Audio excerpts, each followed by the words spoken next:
അല്ല, ഈ വിഷയത്തെക്കുറിച്ച് ഇന്നലെ സംസ്ഥാന പ്രസിഡന്റിൻ്റെ പ്രതികരണം വന്നു കഴിഞ്ഞു.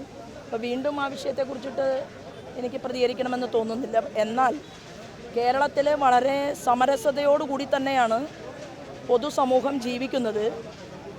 വളരെ തന്ത്രപരമായി ചില കുട്ടികളെ ഉപയോഗപ്പെടുത്തിക്കൊണ്ട് ഇതിൽ രാഷ്ട്രീയം കളിക്കാൻ വേണ്ടി കേരളത്തിൻ്റെ ഭരണകൂടം ശ്രമിക്കരുത് എന്നാണ് എനിക്ക് ഈ വിഷയത്തെക്കുറിച്ച് പറയാനുള്ളത്. കഴിഞ്ഞ ദിവസം കാസർഗോഡിൻ്റെ ആവർത്തനമായിട്ട് ഇത് മാറാൻ പാടില്ല. കാസർഗോഡിൽ കണ്ടത് ഒരു അധ്യാപകൻ കുട്ടികൾക്ക് വളരെ രഹസ്യമായി ആ സ്കൂളിലെ കുട്ടികളുടെ ക്ലാസ് ടീച്ചർമാർ പോലും അറിയാതെ ചില അധ്യാപകന്മാർ ചേർന്ന് ഒരു പ്രത്യേക വിഷയം മൈമ രൂപത്തിലുണ്ടാക്കി ആ കുട്ടികളെ കൊണ്ട് അവരെ അവതരിപ്പിക്കാൻ വേണ്ടിയിട്ട് പരിശ്രമിക്കുകയുണ്ടായി.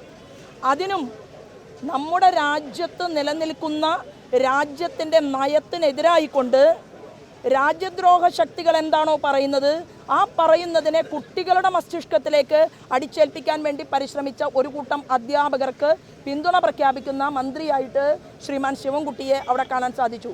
ഞാൻ ആഗ്രഹിക്കുന്നത് രാജ്യത്തിൻ്റെ ഭരണകൂടത്തിന് നേതൃത്വം നൽകിക്കൊണ്ട് ശ്രീമാൻ നരേന്ദ്രമോദി മുന്നോട്ട് പോകുമ്പോൾ നരേന്ദ്രമോദിയെക്കുറിച്ച് പറഞ്ഞത് ഇതാ വർഗീയവാദി രാജ്യത്തിൻ്റെ പ്രധാനമന്ത്രിയായി എന്നാണ്. പൗരത്വ നിയമം ഇതാ വരാൻ പോകുന്നു. പൗരത്വ നിയമം വന്നാൽ ഇവിടുത്തെ മുസ്ലിം സുഹൃത്തുക്കളെ എല്ലാം കേരളത്തിലെ മുസ്ലിം സുഹൃത്തുക്കൾക്ക് പാകിസ്ഥാനിലേക്ക് പോകേണ്ടി വരുമെന്ന് പറഞ്ഞ് എത്രയോ പ്രസംഗങ്ങൾ നടത്തുന്ന ആളുകളെ നമുക്ക് കാണാൻ സാധിച്ചു. നമ്മുടെ രാജ്യത്ത് ജീവിക്കുന്ന ഓരോ മുസൽമാനും ഹിന്ദുവിൻ്റെ അവകാശം എന്താണോ, ഇവിടുത്തെ ക്രിസ്ത്യൻ സുഹൃത്തിൻ്റെ അവകാശം എന്താണോ, നമ്മുടെ രാജ്യം ഒന്നാണ്. എല്ലാവരും ഈ ഭാരതത്തെ അമ്മയായിട്ട് തന്നെയാണ് കാണുന്നത്. ഞങ്ങളും അത് തന്നെയാണ് നെഞ്ചിൽ കൈവച്ചുകൊണ്ട് എന്നും പ്രാർത്ഥിക്കുന്നത്. എന്നാൽ വർഗീയ വിഷം, ആ ചിന്തകൾ പ്രത്യേകമായി മുസ്ലിം സമുദായത്തിലേക്ക് അടിച്ചേൽപ്പിക്കാനുള്ള പരിശ്രമം ഏതെങ്കിലും രാഷ്ട്രീയക്കാർ ചെയ്യുന്നുണ്ടെങ്കിൽ ജാഗ്രതയോടുകൂടി കരുതിയിരിക്കാൻ മതപണ്ഡിതന്മാർ തയ്യാറാകണം എന്ന് മാത്രമേ ഞാൻ ഇപ്പോൾ ഈ വിഷയത്തെക്കുറിച്ച് സംസാരിക്കാൻ ആഗ്രഹിക്കുന്നുള്ളൂ. വിദ്യാഭ്യാസ വകുപ്പ് ഈ വിഷയത്തിൽ എനിക്ക് ഇത്രയേ പറയാനുള്ളൂ. ഞാൻ ഇത്ര പറഞ്ഞ് നിർത്തുകയാണ്. വിദ്യാഭ്യാസ വകുപ്പ് മന്ത്രിക്ക് മൊത്തം കേരളത്തിൻ്റെ സമൂഹത്തെ മാർക്സിസ്റ്റ് പാർട്ടിയുടെ ഗുണ്ടാ നേതാവിൻ്റെ കണ്ണോടുകൂടി കാണുന്ന പണി അവസാനിപ്പിച്ചാൽ കേരളത്തിൻ്റെ വിദ്യാഭ്യാസ മേഖലയിലുള്ള സർവത്ര പ്രശ്നങ്ങളും അവസാനിക്കും. ഞാൻ ഇരിക്കുന്ന കസേര അത് ആരേൽപ്പിച്ചതാണ്? അതിവിടുത്തെ മാർക്സിസ്റ്റ് പാർട്ടിക്കാർ മാത്രം ഏൽപ്പിച്ച കസേരയല്ല. കൊടുത്തത് പിണറായി വിജയനാണെങ്കിലും വകുപ്പ് വിദ്യാഭ്യാസ വകുപ്പായതുകൊണ്ട് രാജ്യത്ത് നിലനിൽക്കുന്ന സംവിധാനങ്ങളെക്കുറിച്ച് പരിശോധിക്കാനും മനസ്സിലാക്കാനും വിദേശ നയത്തെക്കുറിച്ച് ചർച്ച ചെയ്യുമ്പോൾ മിനിമം അത് പറഞ്ഞ് മനസ്സിലാക്കാൻ സാധിക്കുന്ന കുറേ ഉപദേശകന്മാരുണ്ടല്ലോ. ആ നല്ല ഉപദേശകന്മാരെ, അറിവും പ്രാപ്തിയും കഴിവുമുള്ള ഉപദേശകന്മാരുടെ ഉപദേശം കേട്ട് ഇത് കമ്മ്യൂണിസ്റ്റ് പാർട്ടി ഭരണകൂടം, അതായത് സ്വേച്ഛാധിപതികളുടെ കേരളമല്ല, ഇത് കമ്മ്യൂണിസ്റ്റ് പാർട്ടിയുടെ നേതൃത്വത്തിലുള്ള ഏതെങ്കിലും സംവിധാനമല്ല. ഇത് ജനം വോട്ട് ചെയ്തുകൊണ്ട് ജനാധിപത്യത്തെ കയ്യിൽ ഏൽപ്പിച്ചു കൊടുത്തിട്ടുള്ളതാണ്. അത് മുസൽമാനും ക്രിസ്ത്യാനിയും ഹിന്ദുവും ഒന്നാണ് എന്നുള്ള തീരുമാനത്തോടു കൂടി രാജ്യദ്രോഹം സംസാരിക്കാതെ വിദ്യാഭ്യാസ വകുപ്പിനെ മുന്നോട്ട് കൊണ്ടുപോകണം എന്നാണ് എനിക്ക് ഈ വിഷയത്തെക്കുറിച്ച് പറയാനുള്ളത്. അല്ല, BJPയിലേക്ക് ശ്രീമാൻ ഫക്രുദ്ദീൻ അലി വന്നാൽ ഞങ്ങൾ സന്തോഷപൂർവ്വം സ്വീകരിക്കും. കാരണം ഫക്രുദ്ദീൻ അലിക്ക് എന്താ ഒരു പ്രത്യേകതയുള്ളത്? അറിവുള്ള ഒരാളാണ്, കാര്യങ്ങൾ പഠിച്ചു പറയുന്ന ഒരാളാണ്. ഞങ്ങളെ വിമർശിച്ചിട്ടുണ്ട്.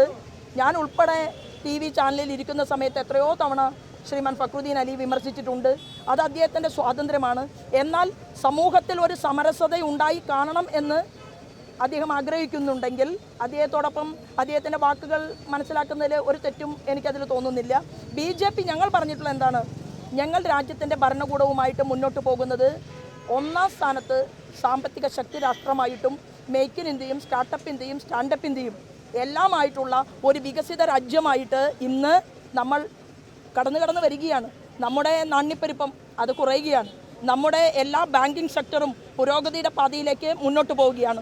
ലോകത്തിൻ്റെ നിർണായക ശക്തികൾ നമ്മുടെ കൂടെ വരികയാണ്. അപ്പോൾ വികസിത രാജ്യവും അതുപോലെ അവികസിത രാജ്യങ്ങളെയും നയത്തിൻ്റെ രൂപത്തിൽ സമദൃഷ്ടിയോടുകൂടി കാണാൻ സാധിക്കുന്ന ലോകാ സമസ്ത സുഖിനോ ഭവന്തു എന്നുള്ള ആ വാക്യത്തിൽ വിശ്വസിച്ച് മുന്നോട്ട് പോകുന്ന നമ്മുടെ രാജ്യം സടകുടഞ്ഞെണീക്കുകയാണ് എന്നുള്ളതാണ്. അപ്പോൾ തീർച്ചയായിട്ടും അതിലെല്ലാവരുമുണ്ട്.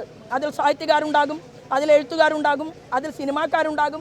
എല്ലാവരും ചേർന്നുകൊണ്ട് നമ്മുടെ നാടിനെ മുന്നോട്ട് നയിക്കുകയും നമ്മൾ ഒന്നാം സ്ഥാനത്ത് നമ്മുടെ അമ്മ തലയുയർത്തി പിടിച്ചു നിൽക്കണം എന്ന് ആഗ്രഹിക്കുകയാണ് വേണ്ടത്. ഞാനിത് എത്രയോ തവണ പറഞ്ഞു കഴിഞ്ഞു.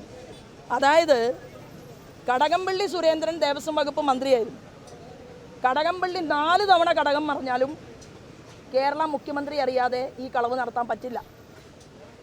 ഓരോ പോലീസ് ഡിപ്പാർട്ട്മെൻറ്റിൻ്റെ തലപ്പത്തുള്ളവർ അറിയാതെ ഇങ്ങനെ ഒരു സാഹചര്യം ശബരിമലയിൽ ക്രിയേറ്റ് ചെയ്യാൻ സാധിക്കില്ല. അതുകൊണ്ട് ഈ പണം പങ്കുവെച്ചതിൻ്റെ വിഹിതം അത് അന്വേഷിക്കണം. 51 മഹാക്ഷേത്രങ്ങൾ കേരളത്തിലുണ്ട്. 51 മഹാക്ഷേത്രങ്ങളിൽ പൂർണ്ണത്രയീശൻ്റെ സ്വർണം കൊണ്ടുള്ള വലിയ, അതായത് ആനപ്പട്ടം എന്ന് പറയും, നെറ്റിപ്പട്ടം, ആ വലിയ നെറ്റിപ്പട്ടം വരെ ഉരുക്കി എന്നാണ് ഇപ്പോൾ അടുത്ത് കിട്ടുന്ന വസ്തുത.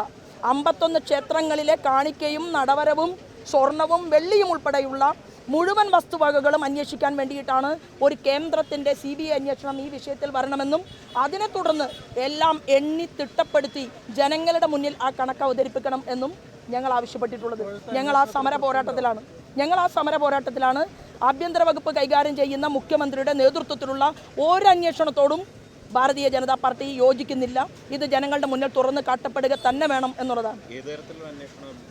ഞങ്ങൾ നേരത്തെ പറഞ്ഞു കഴിഞ്ഞു, സെൻട്രൽ ഏജൻസി വരണം, CBI വരണം, CBIയുടെ നേതൃത്വത്തിൽ ഒരു അന്വേഷണം നടക്കണം. ഇതിൻ്റെ ചുരുൾ ശബരിമലയിൽ അവസാനിക്കുന്നതല്ല, ഇത് കേരളത്തിലെ വിവിധങ്ങളായ ക്ഷേത്രങ്ങളിലേക്ക് കടന്നിട്ടുണ്ട് എന്നുള്ള കാര്യത്തിൽ തർക്കമില്ല. അതിന് ഇനിയെങ്കിലും ദേവൻ്റെ സ്വത്ത് സ്വന്തം കൈപ്പിടിയിലാക്കാനുള്ള എന്തിനാണ് ഇവർ അമ്പലങ്ങളിലേക്ക് വരുന്നത്?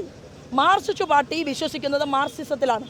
അവർ വിശ്വസിക്കുന്നത് ചെഗുവേരയുടെ സിദ്ധാന്തത്തിലാണ്, അവർ ലെനിൻ്റെ സിദ്ധാന്തത്തിലാണ്. അങ്ങനെയുള്ള ആളുകൾ എന്തിനാണിപ്പോൾ അവർ ക്ഷേത്രക്കുളത്തിൽ പരിപാവനമായിട്ട് മീനൂട്ട് എന്ന് പറയുന്ന ഒരു ചടങ്ങുണ്ട് കേരളത്തിലെ ക്ഷേത്രങ്ങളിൽ. മീനൂട്ട് നടത്തുന്നത് കുളത്തിലാണ്. ആ മീനൂട്ട് നടത്തുന്നത് ഭക്തർ ആഗ്രഹിക്കുന്ന കാര്യം നടന്നാൽ ഞാൻ മീനൂട്ട് നടത്താം എന്ന് പറഞ്ഞ് ആ മീനൂട്ട് നടത്തുന്ന ക്ഷേത്രക്കുളങ്ങളിലെ മീനെ വരെ രാത്രിയിൽ പിടിച്ച് വിറ്റ മാർക്സിസ്റ്റ് പാർട്ടിയിലെ ലോക്കൽ കമ്മിറ്റി സെക്രട്ടറിമാരുള്ള നാട്ടിലാണ് ഈ അമ്പലത്തെ നോക്കാൻ അറിയാത്ത, വിശ്വാസം എന്താണെന്നറിയാത്ത, വേദങ്ങൾ 4 എണ്ണം അറിയാത്ത, പുരാണങ്ങൾ അറിയാത്ത, ഗതികേട് കൊണ്ട് മാത്രം 4 വരി ശ്ലോകം ചൊല്ലാൻ പരിശ്രമിച്ച കേരളത്തിൻ്റെ മുഖ്യമന്ത്രിയുള്ള ഈ നാട്ടിൽ ആര് ക്ഷണിച്ചു ഈ വിശ്വാസമില്ലാത്ത ആളുകളെ? അവരെ അമ്പലക്കമ്മിറ്റികളിൽ നിന്ന് പുറത്താക്കണം. ഗോവിന്ദൻ മാഷ് ചെയ്യേണ്ടത് ചെറിയൊരു ആർജവമെങ്കിലും കാണിക്കണം മാഷേ. കാരണം വിശ്വാസമില്ലാത്ത നിങ്ങളുടെ ആളുകൾ ക്ഷേത്ര കമ്മിറ്റികൾക്കകത്ത് പ്രസിഡൻ്റായിട്ടും സെക്രട്ടറിമാരായിട്ടും ഇരിക്കുന്നത് അവസാനിപ്പിക്കണം. എന്നിട്ട് നിങ്ങൾ കമ്മ്യൂണിസ്റ്റ് പാർട്ടിക്ക് വേണ്ടി ജയ് വിളിക്കണം. ഞങ്ങൾ ദൈവങ്ങളുടെ കാര്യം നോക്കിക്കോളാം.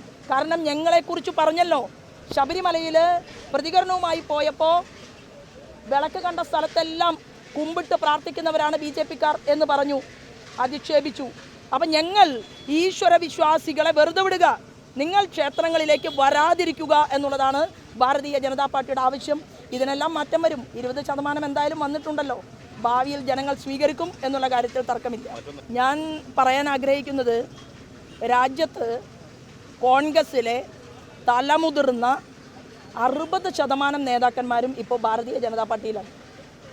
കോൺഗ്രസിൻ്റെ തലമുതിർന്ന ഒരു നേതാവ് ഭാരതീയ ജനതാ പാർട്ടിയുടെ നേതൃത്വത്തിൽ ഞങ്ങളുടെ മുഖ്യമന്ത്രിയായിട്ട് ആസാമിലെ ഭരണകൂടത്തിന് നേതൃത്വം കൊടുക്കുകയാണ്. മാർക്സിസ്റ്റ് പാർട്ടിയുടെ തന്നെ പശ്ചിമ ബംഗാളിലെ തലമുതിർന്ന ആളുകൾ ഭാരതീയ ജനതാ പാർട്ടിയിലാണ്. ഞങ്ങൾ അവിടുത്തെ ഏറ്റവും പ്രധാനപ്പെട്ട പ്രതിപക്ഷമായി പശ്ചിമ ബംഗാളിൽ നിലനിൽക്കുകയാണ്.